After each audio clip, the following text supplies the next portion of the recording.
नमस्कार मंडळी, मी आपल्या सगळ्यांचा आध्यात्मिक पर्यटक मित्र हरिभक्ती परायण मनोज महाराज पावसे आज आपल्याला एका आगळ्या आणि वेगळ्या विषयाबद्दलची माहिती देत आहे।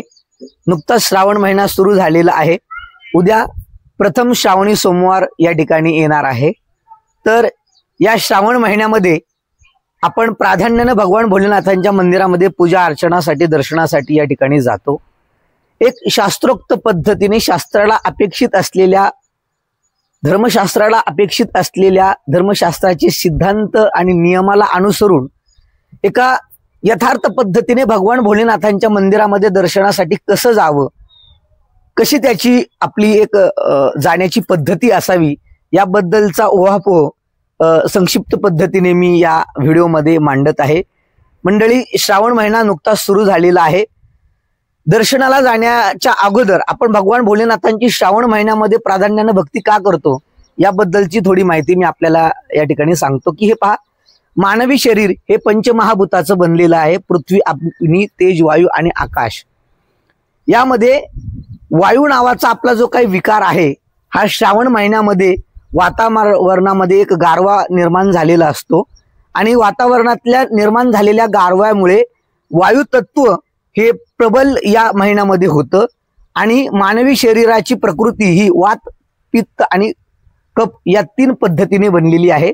याच्यामधला वात नावाचा विकार वायू तत्वाच्या अंमलामध्ये येतो आणि वायू तत्व श्रावण महिन्यामध्ये हे प्रबल बनतं आणि वायू तत्वाची अधिष्ठात्री देवता ही भगवान भोलेनाथ असल्यामुळे वायू तत्वावरती भगवान शंकरांचा अंमल आहे आणि वायूवरती शंकरांचा अंमल असल्यामुळे वायू तत्वामुळे वात हा विकार उफाळून येतो आणि म्हणून वात हा विकार कंट्रोलमध्ये आणण्याकरता प्राधान्यानं शिवजींची भक्ती या श्रावण महिन्यामध्ये केली जाते।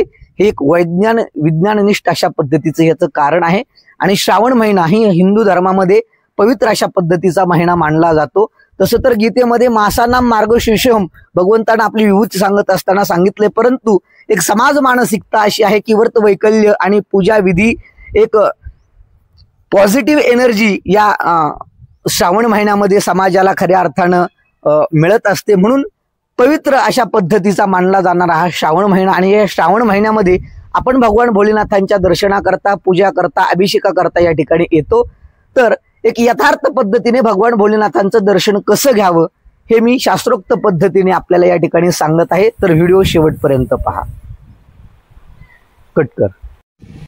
मंडळी, मंदिर प्रांगणामध्ये जर आपण प्राधान्यानं आलो तर ज्या ठिकाणाहून आपल्याला मंदिराचा कळस दिसतो तर त्या कलशाचं खऱ्या अर्थानं आपण सर्वप्रथम दर्शन घेणं हे धर्मशास्त्राला अपेक्षित आहे। वारकरी संप्रदायामध्ये तुका म्हणे मोक्ष देखील कळस भगवानचं जे काही अधिष्ठान तत्व असतं, ज्या वेळेला बहुसंख्येनं भक्त आपल्या दर्शना करता येतो त्यावेळेला ते तत्व कलशावरती विराजमान होऊन आपल्या भक्तांना दर्शन देण्याकरता त्या ठिकाणी विराजमान असतं। म्हणूनच मंदिर प्रांगणामध्ये ज्या वेळेला आपण येऊ की ज्या ठिकाणाहून आपल्याला कळस दिसेल तिथे आपण आपल्या पायातील पादत्राणे, चप्पल काढून ठेवावी आणि मनोभावे ओम नमः शिवाय किंवा श्री शिवाय नमस्तुभ्यम या पद्धतीने भगवान परमात्म्याचं स्मरण करून त्या कळसाचं या ठिकाणी दर्शन घ्यावं। यात अजून एक नियम सांगतो मंडळी, जर पुरुष असेल तर या पुरुषांनी ओम नमः शिवाय हा जप करावा आणि स्त्री असेल तर नमः शिवाय हा जप करावा। परंतु या विषयामध्ये न जाता श्री शिवाय नमस्तुभ्यम, मी तुम्हाला नमस्कार करतोय अशा भावनेनं श्री शिवाय नमस्तुभ्यम हा मनोभावी आपण त्या कलशाकडे पाहून या ठिकाणी वंदन करावं। मंडळी, मंदिर प्रांगणामधनं ज्या वेळेला मंदिराच्या सभा मंडपामध्ये आपण येतो त्यावेळेला प्राधान्यानं प्रत्येक मंदिरामध्ये दिसती ती आपल्याला या ठिकाणी घंटानाद हा मंदिरामध्ये आल्यानंतर का करावा याची सुद्धा शास्त्रानं 2 कारणं प्राधान्यानं सांगितलीत। त्यातलं पहिलं कारण, प्रत्येक देवता ही योगनिद्रेमध्ये असते आणि योगनिद्रेमध्ये असल्यानंतर आपण जाऊन देवाला स्पर्श दर्शन ज्या वेळेला करतो त्यावेळेला देवता या ठिकाणी डिस्टर्ब होतात। म्हणून आपला भक्त आपल्या दर्शनासाठी आलेला आहे तर ज्या वेळेला आपण घंटानाद करतो त्यावेळेला ती योगनिद्रेमध्ये असलेली कुठलीही देवता ही या ठिकाणी जागृत अवस्थेमध्ये येते आणि आपल्या भक्तांना मनोभावे त्या ठिकाणी दर्शन देण्याकरता खऱ्या अर्थानं ती देवता सज्ज अशा पद्धतीची त्या ठिकाणी असते. म्हणून घंटानाद या ठिकाणी प्रत्येक मंदिरामध्ये केला जातो. आणि घंटानाद करण्याचं दुसरं कारण मंडळी, प्रत्येक भगवंताचं एक अशा पद्धतीचं वाद्य आहे. भगवान कृष्ण परमात्मा हा प्राधान्यानं बासुरीचं वादन त्या ठिकाणी करतो. काही ठिकाणी देवीचं जर अधिष्ठान असेल तर ते नगारा अशा पद्धतीचा वाद्य वाजवलं जातं. भगवान भोलेनाथांकडं डमरू हे अशा पद्धतीचं वाद्य आहे. तर काही ठिकाणी शंखनाद अशा पद्धतीचा केला जातो. प्रत्येक देवतेचं या ठिकाणी वेगवेगळ्या अशा पद्धतीचं वाद्य आहे. तर एका मानवी देहामध्ये या सगळ्या वाद्यांचं शिक्षण घेणं मानवाला शक्य नाही. तर घंटा ही वाद्यांची राजा अशा पद्धतीची मानली जाते. आणि म्हणून घंटानादामध्ये वाद्यांचा होतो. म्हणून घंटानाद केला तर सगळे वाद्य वाजवल्याचं पुण्य अथवा सगळ्या वाद्यांचा अंतर्भाव घंटेमध्ये या ठिकाणी असल्यामुळे म्हणून प्रत्येक मंदिरामध्ये आल्यानंतर त्या भगवंताला त्यांचं वाद्य वाजवून प्रसन्न करावं याकरता प्रत्येक मंदिरामध्ये घंटा ही या ठिकाणी असते. घंटानाद ज्या वेळेला आपण ऐकतो एक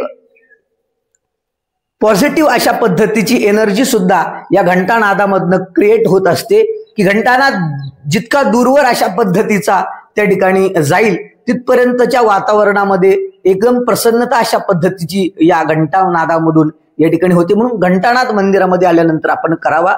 मंडळी, शिव मंदिरामध्ये आल्यानंतर प्रत्येक मंदिराच्या गर्भगृहाच्या बाहेर आपल्याला प्राधान्यानं भगवान भोलेनाथांचं वाहन नंदिकेश्वर भगवंत हे पाहायला मिळतात. तर मंडळी, मंदिरात येण्याच्या अगोदर आपण केव्हाही नंदी भगवंताचं दर्शन घ्यायचं नाही. तर नंदी भगवंताच्या या दोन शिंगामध्ये या ठिकाणी अशा पद्धतीने आपण हात लावून या दोन बोटांमधनं शिवलिंगांचं दर्शन घेण्याचा या ठिकाणी आपण प्रयत्न करायचा. का तर शिव ऊर्जा ही फार अशा पद्धतीची तेज आहे आणि ती एकदमच आपण जाऊन त्या ऊर्जेमध्ये राहणं आपल्याला शक्य नाहीये. म्हणून या दोन बोटांमधनं भगवान शिवजींचं प्रथम आपण विग्रह दर्शन खऱ्या अर्थानं करणं हे शास्त्रानं या ठिकाणी आपल्याला आदेश केलेला आहे.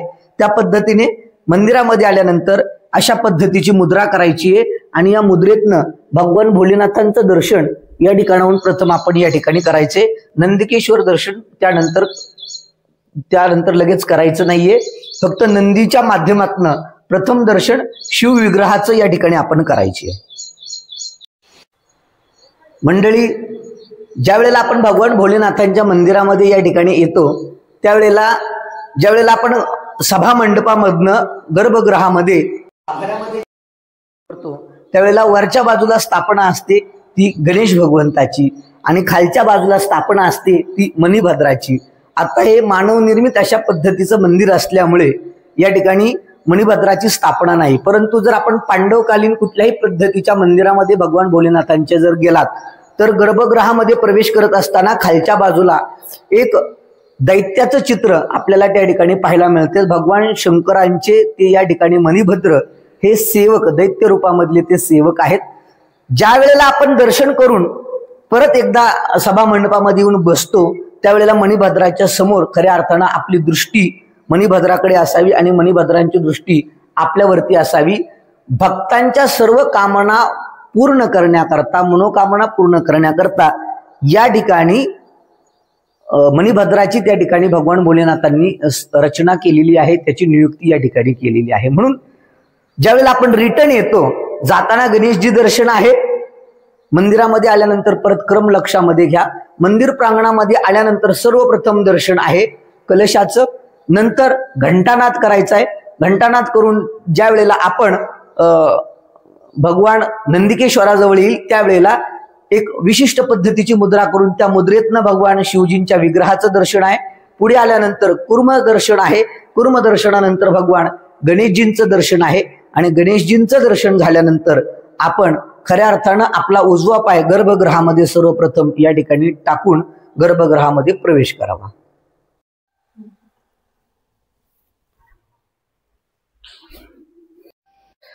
मंडळी, मंदिरामध्ये आल्यानंतर गर्भगृहामध्ये आल्यानंतर आपण कुठल्याही दिशेने येऊन दर्शन करावं अशी या ठिकाणी शास्त्र मान्यता नाहीये. मंदिरामध्ये आल्यानंतर आपण सर्वप्रथम दक्षिण दिशेकडे आपली पाठ असावी उत्तर दिशेकडे आपलं या ठिकाणी मुख असावं आणि दक्षिण दिशेकडे पाठ करून उत्तर दिशेकडे ज्या वेळेला आपण मुख करतो त्यावेळेला आपल्या उजव्या हाताची ही 4 बोटं या ठिकाणी शिवलिंगाला स्पर्श करावा। नंतर आपलं हे मस्तक शिवपिंडीला या ठिकाणी अशा पद्धतीचं नतमस्तक करावं। हा जो भाग आहे हा शिवतत्व आहे आणि हा बाजूचा जो कटी भाग आहे हा पार्वती मातेचा अशा पद्धतीचा तो रूप आहे, पार्वती मातेचा तो अशा पद्धतीचा अवतार आहे। दक्षिणेकडे पाठ आणि उत्तरेकडेच मुख हे का असावं तर याचं कारण मंडळी आपण पूर्वेकडनं प्राधान्यानं कुठल्याही मंदिरामध्ये शिव मंदिरामध्ये येतो, जर ते शास्त्रोक्त पद्धतीने पांडवकालीन अशा पद्धतीचं असेल तर आपण त्याचा रिसर्च करा। प्राधान्याने बहुतांशी शिव मंदिरं ही पूर्वाभिमुख अशा पद्धतीची आहे। पूर्वेकडे भगवान नंदिकेश्वराची स्थापना असते। जर आपण पूर्वेकडे पाठ आणि पश्चिमेकडे तोंड केलं तर भगवान नंदिकेश्वरांचा उपमर्द केल्याचं या ठिकाणी आपल्याला पाप लागतं।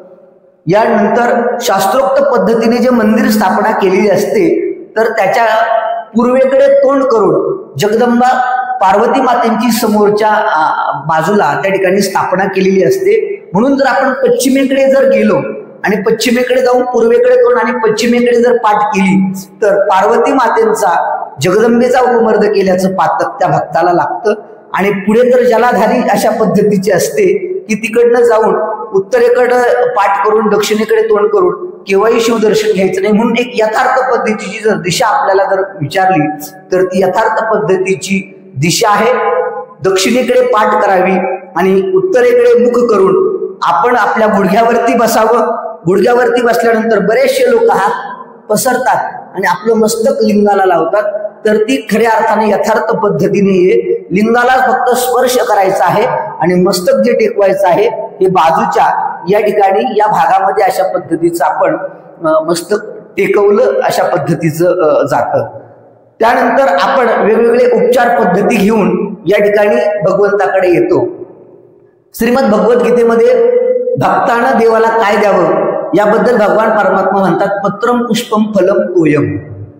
भगवंत म्हणतात की मला पाणी द्या, पान द्या, फुल द्या आणि फळ द्या, हा क्रम आहे।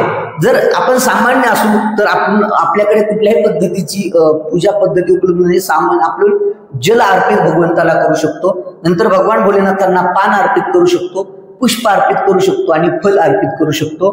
तर भगवान भोलेनाथांना गंगाजल हे या ठिकाणी खऱ्या अर्थानं सर्व प्रिय अशा पद्धतीचं आहे।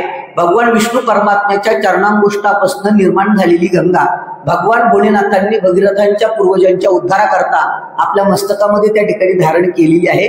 म्हणून गंगेचा अभिषेक, गंगाजलाचा अभिषेक हा भगवान भोलेनाथांना खऱ्या अर्थानं या ठिकाणी प्रिय असतो। आपण जर काशीवर्ण, हरिद्वारवर्ण, गंगोत्रीवर्ण जर गंगाजल आणलं असेल तर ते गंगाजल सर्वप्रथम आपण आपल्या लोट्यामध्ये ठेवावं आणि नंतर दुसरं पाणी घालून मग ते गंगाजल अशा पद्धतीचं होतं। पहिलं काहीतरी पाणी असतं आणि नंतर वरतून गंगाजल टाकावं अशी पद्धती नाही। पहिलं लोट्यामध्ये गंगाजल टाकावं आणि नंतर दुसरं सामान्य जल आपण त्या याच्यामध्ये टाकलं तर तो संपूर्ण जल हे गंगाजल अशा पद्धतीचं बनतं। त्या गंगाजलाचा अभिषेक आपण भगवान भोलेनाथांना करू शकतो। त्यानंतर सगळ्यांना माहितीच आहे की भगवान भोलेनाथांना बेलाचं अशा पद्धतीचं पान या ठिकाणी प्रिय आहे, तर ते बेलपत्र सुद्धा आपण या ठिकाणी भगवान भोलेनाथांना वाहू शकतो। परंतु सोमवारच्या दिवशी बेलाच्या झाडावरती आपण बेलाच्या झाडाला पाय लावायचा नसतो, म्हणून रविवारीच आपण तो बेल या ठिकाणी तोडून आणावा। सोमवारच्या दिवशी बेल हा या ठिकाणी आपण तोडू नये। साक्षात लक्ष्मी मातेंचं त्या ठिकाणी तो अवतार अशा पद्धतीचा असल्यामुळे त्या ठिकाणी सोमवारच्या दिवशी बेलाला आपण त्या ठिकाणी पाय लावू नये, देवता नाराज अशा पद्धतीच्या होत आहेत। म्हणून बेल वाहवा। त्यानंतर फुल वाहत असताना धोत्र्याचं फुल हे भगवान भोलेनाथांना या ठिकाणी, श्वेत रंगाचं कुठल्याही पद्धतीचं फुल हे भगवान भोलेनाथांना या ठिकाणी आपण वाहावं। त्यानंतर कुठल्याही पद्धतीचं फळ हे आपण भगवान भोलेनाथांना वाहू शकतो। या वेळेला अजून एक प्रकर्षण मला या ठिकाणी सांगायचंय की भगवान भोलेनाथांच्या शिवपिंडीवरती वाहिलेली सगळे निर्माल्य, सगळ्या वस्तू फक्त गुरव व्यक्तीलाच घेण्याचा अधिकार आहे, इतरांनी ते सेवन करू नये।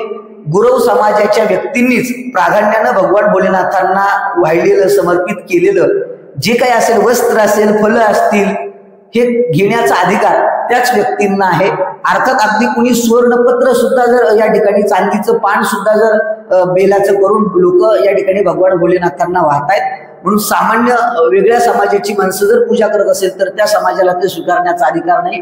फक्त गुरव समाजानंच या ठिकाणी हे स्वीकारायचं असतं। अजून एक वेगळा भाग मी या ठिकाणी आपल्याला दाखवणार आहे।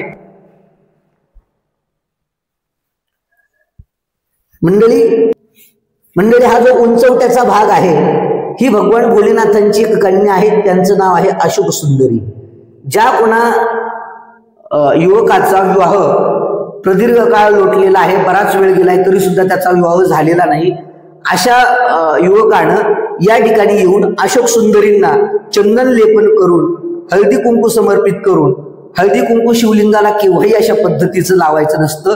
हळदी कुंकवाचं लेपन हे पार्वती मातेच्या या ठिकाणाला लावायचं असतं। शिवलिंगाला फक्त भस्म लेपन केलं जातं, चंदन लेपन केलं जातं। त्याप्रमाणे ही जी अशोक सुंदरी आहे, या अशोक सुंदरींना सुद्धा ही भगवान भोलेनाथांची एक कन्या आहे। यांच्याकडे आपलं विवाह करून देण्याचं सामर्थ्य या अशोक सुंदरी मातेमध्ये असल्यामुळे यांची जर आपण श्रावण महिन्यामध्ये प्राधान्यानं पूजा अर्चा केली तर या ठिकाणी आपला विवाह या ठिकाणी जुळून येण्याची योग या ठिकाणी निश्चित अशा पद्धतीचे होत आहेत। हे मी कुठलेही सांगत नाही, हे धर्मशास्त्रीय अपेक्षित असलेले हे शिवपुराणामधले सगळे सिद्धांत मी आपल्या समोर या ठिकाणी मांडतोय। अजून एक भाग, ज्या व्यक्तींचे समाजामध्ये बाहेर उसने दिलेले पैसे, मी उसने दिलेले पैसे शब्द वापरतोय, व्याजाचे पैसे नाहीये, जर तुम्ही मदत म्हणून कुणाला जर उसने पैसे दिले असतील आणि तो व्यक्ती जर ते तुमचे पैसे देण्याकरता वारंवार टाळत असेल तर भगवान भोलेनाथांच्या या अशोक सुंदरींना प्रार्थना करून एक साधारण लवंग, जिला फूल आहे अशी लवंग इथे स्पर्श करून जर त्या व्यक्तीकडे आपण दिली तर त्याच्या मानसिकतेमध्ये बदल होतो आणि तो व्यक्ती आपले पैसे उसने घेतलेले परत देण्याकरता प्रवृत्त होतो। हाही एक वेगळा भाग मी या ठिकाणी आपल्याला सांगितलेला आहे। अशा पद्धतीने या ठिकाणी पार्वती मातेची स्थापना आहे, त्या बाजूला नंदिकेश्वरांची स्थापना आहे, यानंतर ही या ठिकाणी जलाधारी आहे।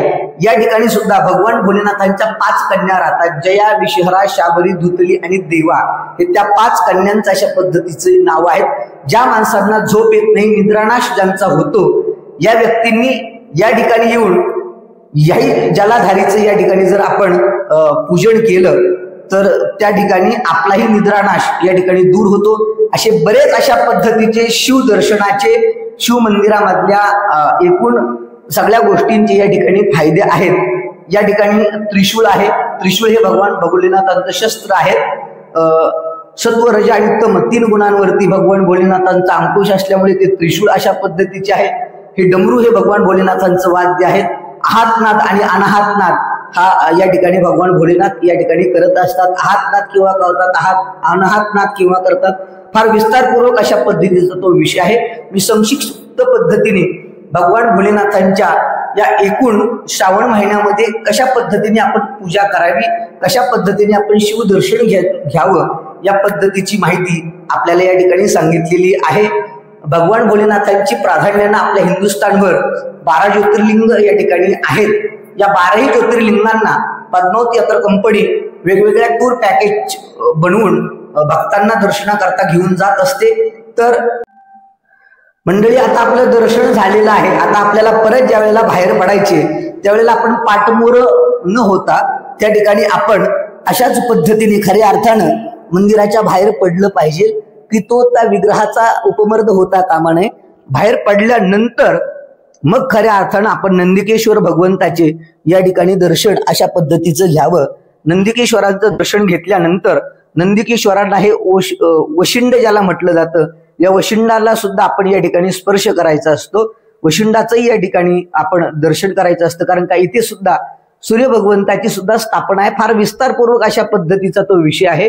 आणि मग नंदिकेश्वराचं दर्शन झाल्यानंतर मग सभा मंडपामध्ये आपण बसून एखादी नामजपमाळ जपावी किंवा एखादं शिवस्तुती असलेलं स्तोत्र, रुद्राष्टकाचा पाठ जो आपल्याला या ठिकाणी ज्ञात आहे, कुठलंही ज्ञात नसेल तर श्री शिवाय नमस्तुभ्यम, पुरुष असेल तर ओम नमः शिवाय आणि स्त्री असेल तर नमः शिवाय या नामजपानं 108 वेळेला भगवान शंकराचं स्मरण करावं। अशा पद्धतीने ही भगवान भोलेनाथांची या ठिकाणी दर्शन पद्धती मी या ठिकाणी मांडलेली आहे। ही दर्शन पद्धती जर मंडळी आपल्याला आवडली असेल तर हा आमचा व्हिडिओ लाईक करा, शेअर करा आणि सबस्क्राईब करा। पद्मावती यात्रा कंपनी हिंदुस्थानभर 12 ज्योतिर्लिंगांचं दर्शन आणि नेपाळमध्ये सुद्धा भगवान पशुपतीनाथ दर्शन हे वेगवेगळ्या टूर पॅकेजच्या माध्यमातून भक्तांना दाखवत असते। तर आपल्याला ही जर आमची माहिती आवडली असेल आणि पद्मावती यात्रा कंपनी कुठल्या लेवलचं काम करते हे या व्हिडिओ मधनं आपल्याला लक्षामध्ये येते। केवळ तीर्थक्षेत्रामध्ये जाऊन एक रजोगुणी भावनेनं आम्ही भक्तांना दर्शन देत नाही, तर एक यथार्थ पद्धतीने की आयुष्यभर एक लाईफ टाइम तुम्हाला अविस्मरणीय अनुभव कसा असावा, एक यथार्थ पद्धतीने भगवत भक्तीमध्ये आपण डोळस पद्धतीने आणि मनोभावानं या ठिकाणी भक्ती कुठल्याही देवतेची कशी करावी या पद्धतीचं मार्गदर्शन, या पद्धतीचे या ठिकाणी संवाद आम्ही भक्तांबरोबर नेहमी ठेवत असतो। तर पद्मावती यात्रा कंपनीच्या आगामी येणाऱ्या टूर पॅकेजला सुद्धा आपण भरभरून अशा पद्धतीचा प्रतिसाद द्याल ही आपल्याकडनं या ठिकाणी अपेक्षा व्यक्त करतोय आणि थांबतोय। रामकृष्ण हरी।